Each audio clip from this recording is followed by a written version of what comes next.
first told you about this cheerleader who went into cardiac arrest during a routine in Raleigh earlier this week. New today, we learned that people across the country have heard her story.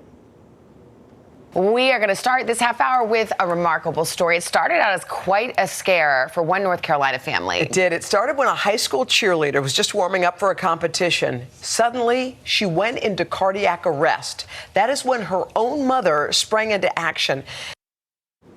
WRAL's Gilbert Bays sat down with her and her mother, who have a new message that could save more lives. Well, Andrea Jo is trained in CPR and she knows how to use a portable defibrillator. She's never had to use one in real life until she had to shock her daughter to save her life. She's my hero. She honestly is. If there's anybody in this world that I trust with my life, it's my mom. That trust was on full display a couple of Sundays ago.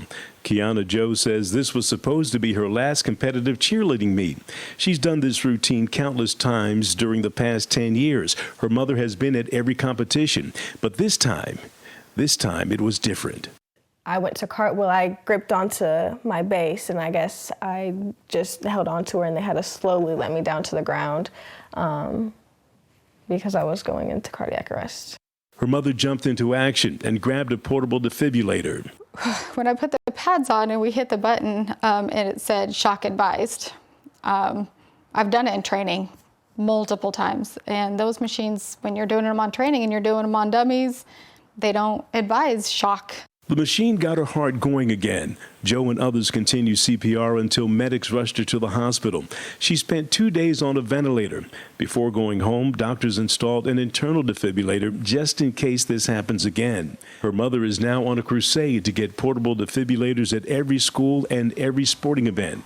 The executive director of the Sand Hills Red Cross agrees. Any place people congregate, it could be a church, it could be a school, or anywhere that people congregate. A lot of places have those, and we need to identify those when we come into a building. Now, because of her knowledge and skills with an AED, a mother gets to celebrate her daughter's life for a second time.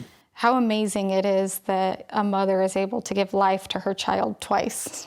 So kind of you think about it a little bit differently when you think about it that way. Well, this is just a powerful story. You know, it only takes a few hours to learn CPR and learn how to use a portable defibrillator. It's something that you can use for the rest of your life to save a life. In Fayetteville, Gilbert Bays, WRAL News.